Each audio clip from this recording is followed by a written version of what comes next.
Pagpapadali ng pagpasok ng investment sa Pilipinas daw ang habol kaya't isinusulong ang charter change sa Kamara. Bukod sa usaping ekonomiya, gusto rin ng ilang mambabatas na pahabain ang termino ng Pangulo at mga kongresista. Nasa frontline ng balitang yan, si Marian Enriquez. Prime Minister, wala po. Wala akong narinig na Prime Minister. Wala kaming pinag-usapang Prime Minister. Yan ang sagot ng liderato ng Kamara sa gitna ng sinusulong na charter change o pagbabago sa saligang batas. Pinalutang kasi ni Senadora Amy Marcos na tila may gustong pumwesto bilang Prime Minister kaya pilit itinutulak ang pag-amyenda ng konstitusyon. Gayong ilang beses nang sinabi ni Pangulong Bongbong Marcos na dapat tumutok muna sa pagpapababa ng presyo ng mga bilihin at pagpapalakas ng hanap buhay ng mga tao. Ba't pagpipilitan? Bakit ganun? Ang kulit. Baka may gusto mag-prime minister na hindi manalo sa presidente.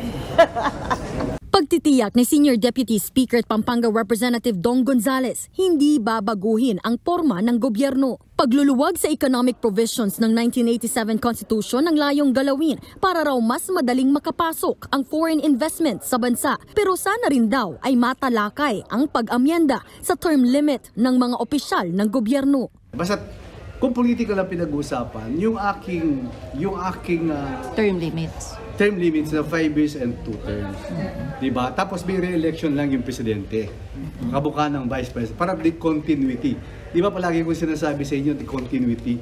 Sa ngayon, 6 na taon ang isang termino ng Pangulo at Vice-Presidente. Pero kung maaprubahan, maaari silang manilbihan hanggang 10 taon. Balak din nilang gawing 5 taon at 2 termino ang mga kongresista hanggang local government officials.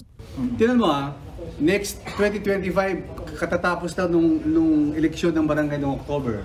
So next year, election na naman sila, 2025 ng barangay election. So every year parang nag-election tayo, di ba? Palaging eleksyon. So kailangan ayusin natin. Marso pa na ipasa sa Kamara ang panukalang nagpapatupad ng pag-amyenda sa konstitusyon. Pero hanggang ngayon, nakabinbin ito sa Senado. Kaya para raw gumulong na ang tsa-tsa, baka kailangan na raw gumamit ng ibang estilo. So, hanap tayo isang mode, baka itong People's Initiative, yung PI. So, marami nang nag-uudyok sa baba na they're now starting, di ba, to educate the masses, lalo na sa baba, para malaman nila. Ang People's Initiative ay petisyon ng hindi bababa sa 12% ng kabuuang bilang ng rehistradong botante sa buong bansa at dapat ay kinakatawan nito ng hindi bababa sa 3% ng registered voters sa kada distrito. Ayon kay Gonzales, uumpisahan na nilang talakayan ito sa pagbabalik ng sesyon sa susunod na taon. Nagbabalita mula sa Frontline, Marian Enriquez, News 5. Mga kapatid, Cheryl Cosim po. Iba na ang may alam at may pakialam sa panahon ngayon. Para sa tuloy-tuloy na balitaan sa Frontline, mag-follow at mag-subscribe sa social media pages ng News 5.